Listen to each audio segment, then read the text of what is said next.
Hi everybody, it's Cathy Baker with Staging and Such ...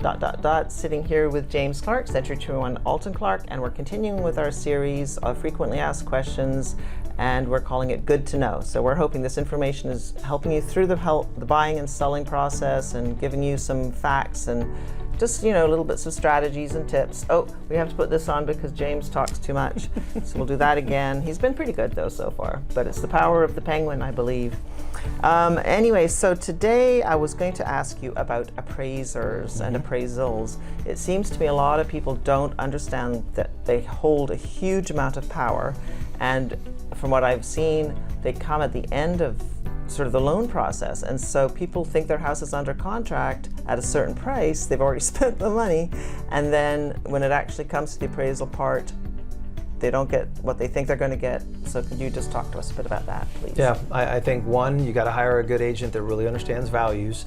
There's a difference between retail value, meaning what a ready, willing, and able buyer is willing to pay for your home, but then it has to appraise.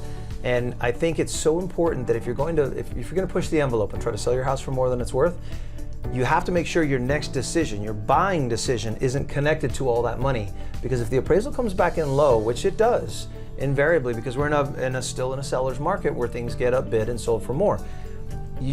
I guess the simple answer to this is hire a good agent and trust their guidance when they tell you this is what the house will appraise for, because that will, just think about it, and not only could it kill that deal, but it could kill your next purchase. Yes, absolutely. And is there anything that a seller can do to make sure that the appraisal is as high as possible? Oh, absolutely. So one, making sure that you fully document all the upgrades to your home. Have the invoices. Absolutely. And like literally be as detailed as they can about that level of documentation.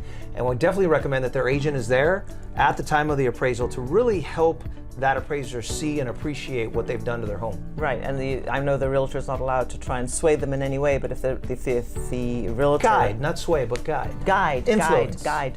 If the realtor can also have the comps of the community and the amenities of the community and such, he can help the appraiser, because it's a very tough job to be an appraiser. It is. They are regulated and they're professionals, and so there's a lot to it. There's a lot of scrutiny in that profession now, and they will not be swayed by an agent. However, it does make their life a little bit easier, and it also lets everybody know that, listen, everyone's watching this.